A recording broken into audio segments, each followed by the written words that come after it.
జయశంకర్ భూపాలపల్లి జిల్లా కేంద్రంలో 9 రోజులుగా రీలే నిరాహార దీక్షలు చేస్తుంటే పట్టించుకునే నాయకులు అధికారులు లేరని జర్నలిస్టులు అసహనం వ్యక్తం చేశారు.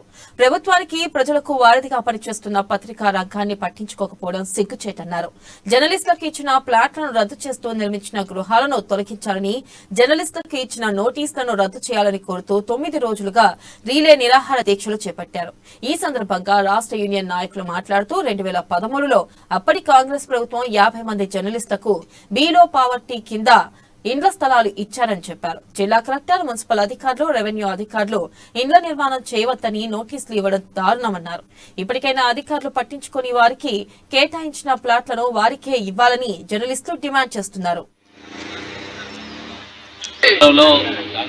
2013 అప్పుడు ఉన్నటువంటి మండల హెడ్ క్వార్టర్లో ఉన్నటువంటి జర్నలిస్టులకు ఈపీఎల్ కింద 141 సర్వే నెంబర్లో ప్లాట్లు ఇవ్వడం, నివేశ స్థలాలు ఇవ్వడం జరిగింది. అప్పటి నుండి మేము అంటే వెళ్ళక చాలని జీతాలతోటి ఉన్నాం కాబట్టి వెళ్ళక మేము ఇంటి నిర్మాణం చేసుకోలేదు.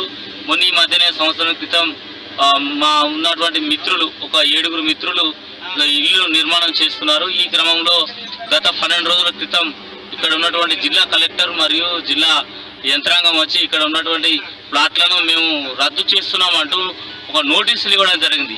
ఏదైతే ఈ నోటీసు ఇప్పుడు ఇచ్చినప్పటి నుండి గత 9 రోజుల నుండి ఇక్కడ రిలే నిరాహార దీక్షలు చేస్తున్నాము. శాంతియుతంగా మేము ఇక్కడ చేస్తున్నాము. మేము కూడా తెలంగాణ ఉద్యమంలో కీలక పాత్ర వహించడము.